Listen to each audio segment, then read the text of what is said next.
Hello everybody and welcome to the channel. Thank you for joining me. So if this is the first time you're joining me, my name is Sam, also known as Trucker Prowl, and basically today's video I want to talk to you about driver's fatigue. It is a big problem in the industry and one that I haven't yet addressed. I don't know why it took me so long to get to this point, but if, like me, you've been driving for a while, then you probably would have experienced a bit of driver's fatigue yourself at some point in your career. And basically what I'm going to go through in this video is different ways that you can help yourself to basically not get fatigued so easily, and how we can tackle it as an industry.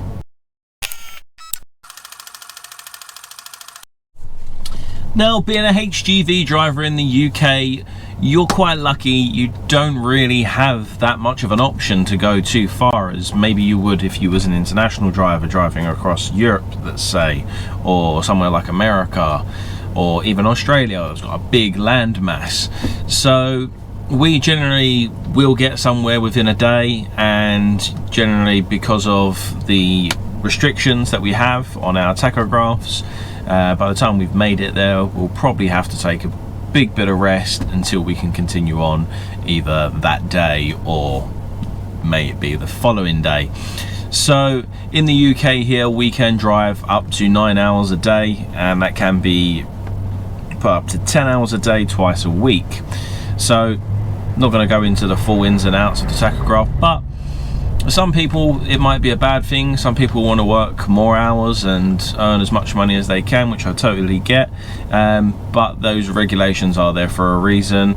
And because if you ever have seen any of the videos of some of the drivers out in the States and different places where they're falling asleep at the wheel, and some countries where they're even having to take drugs just to keep them going, which is a very controversial topic, but it does happen. So what can you do as a driver to protect yourself and make the risks less likely for you to have an accident?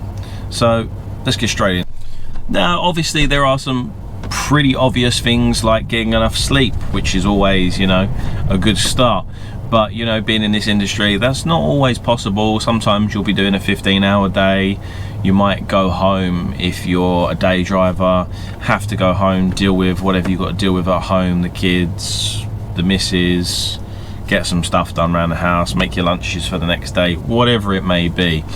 Therefore, probably only getting about 7 to 6 hours sleep before you're back in your lorry starting your day again.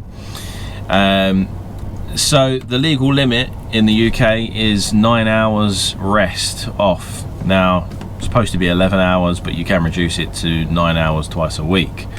So yeah, it's one of those things. Obviously we would all like to get a lot of sleep, but it's not always possible, and I do understand, being a HGV driver myself, that sometimes that is just not what you can do. Repeating myself there a bit anyway, but yeah, so basically what are the other things that you can do to stop yourself from feeling so tired when being a driver? Well, obviously one of the biggest ones that you can do is your diet. Change your diet.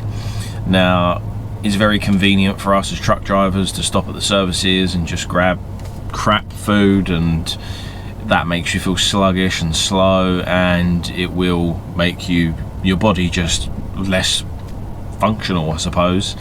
Now, if you're eating more healthier food, you're going to feel more energized, more alive, and more alert.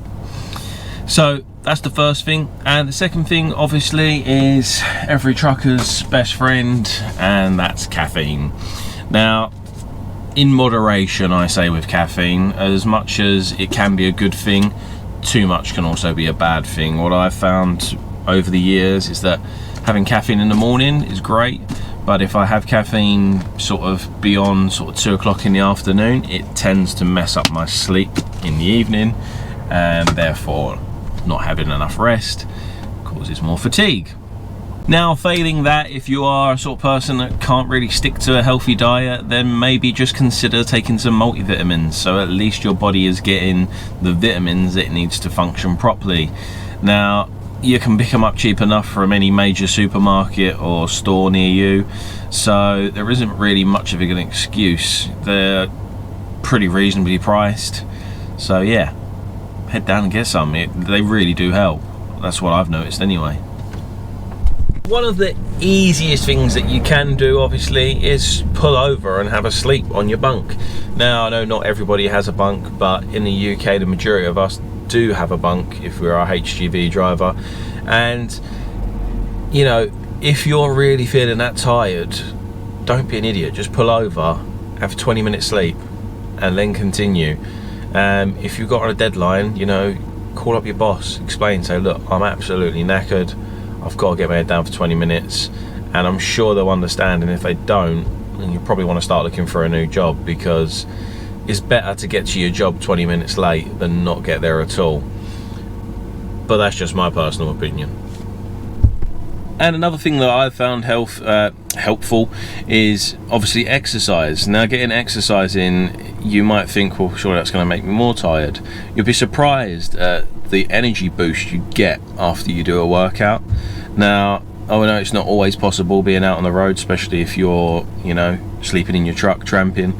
But, you know, even if you just got a little bit of exercise by walking for 10 minutes after a shift or whatever it may be, trust me, with a little bit of exercise, you will feel better and you will feel more refreshed.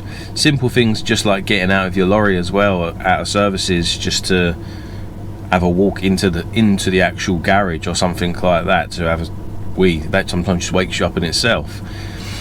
When you're constantly sitting there and you're driving, especially like motorway driving, when you're just constantly going in a straight line, mile after mile after mile after mile, it's only natural for our brains to want to start to shut down. So sometimes just pull yourself out of that situation, go into the services, walk across the forecourt, walk back to your lorry, crack on. I found in the past that's been a massive help to me. I've been at points where I've literally been driving along and the old nodding dog goes, and then I'll pull into a service and I'll just have a little bit of a walk, get some fresh air, and then my body sort of wakes itself up again and I'm ready to go.